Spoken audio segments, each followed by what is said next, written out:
അസ്സലാമു അലൈക്കും വറഹ്മത്തുള്ളാഹി.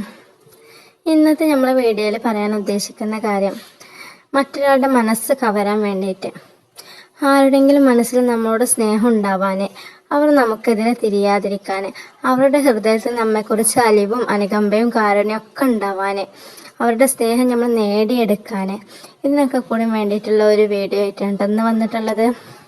ഇപ്പോൾ ഭർത്താവും ഭാര്യമാരും തമ്മിൽ പിരിഞ്ഞിരിക്കുന്നവരുണ്ടാവും. അപ്പോൾ ഭർത്താവിൻ്റെ സ്നേഹം കൊതിക്കുന്ന ഭാര്യമാരുടെ സ്നേഹം കൊതിക്കുന്ന ഭർത്താക്കന്മാർ, അതേപോലെ മാതാപിതാക്കളുടെ സ്നേഹം കൊതിക്കുന്ന മക്കളുടെ സ്നേഹം അവരുടെ സഹായമൊക്കെ പ്രതീക്ഷിച്ച് നിൽക്കുന്ന മാതാപിതാക്കൾ, ഇങ്ങനെ പല രീതിയിലും ഉണ്ടാവുമല്ലോ അല്ലേ.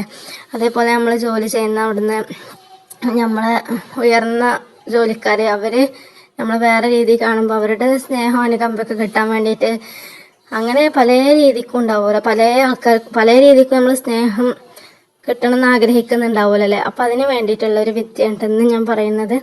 അത് നമ്മൾ സൂറത്തുൽ ഫാത്തിഹയിലെ ഓരോ ആയത്തുകൾ നമ്മൾ ഓരോ ദിവസം ചൊല്ലണം. അതെങ്ങനെയാണ് ചൊല്ലേണ്ടത് എന്നുള്ളത് ഞാൻ ഈ വീഡിയോയിൽ പറയട്ടോ. അതായത്, ഒന്നാമത് ഞായറാഴ്ച അൽഹംദുലില്ലാഹി റബ്ബിൽ ആലമീൻ, ഇത് 616 തവണ നമ്മൾ ചൊല്ലുക. രണ്ടാമതായിട്ട് തിങ്കളാഴ്ച അർറഹ്മാനിർ റഹീം 619 തവണ നമ്മൾ ചൊല്ലുക. മൂന്നാമതായിട്ട് ചൊവ്വാഴ്ച മാലിക് യൗമിദ്ദീൻ 212 പ്രാവശ്യം നമ്മൾ ചൊല്ലുക.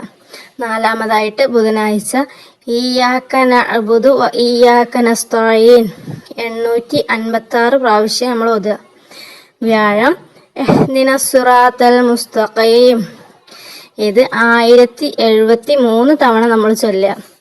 ആറാമത് വെള്ളിയാഴ്ച സിറാത്തല്ലദീന അൻഅംത അലൈഹിം, ഇത് നമ്മൾ 1837 തവണ നമ്മൾ ചൊല്ലുക. ഏഴാമത് ശനിയാഴ്ച ഗൈരിൽ മഗ്ലൂബി അലൈഹിം വലദ്ദാല്ലീൻ 4233 തവണ നമ്മൾ ചൊല്ലുക. ഇങ്ങനെ നമ്മൾ ചൊല്ലുകയാണെങ്കിൽ തീർച്ചയായിട്ടും മറ്റുള്ളവരുടെ സ്നേഹം നമുക്ക് നേടിയെടുക്കാൻ സാധിക്കും. ഇൻഷാ അല്ലാഹ്. അള്ളാഹു തൗഫീക്ക് നൽകട്ടെ. ആമീൻ.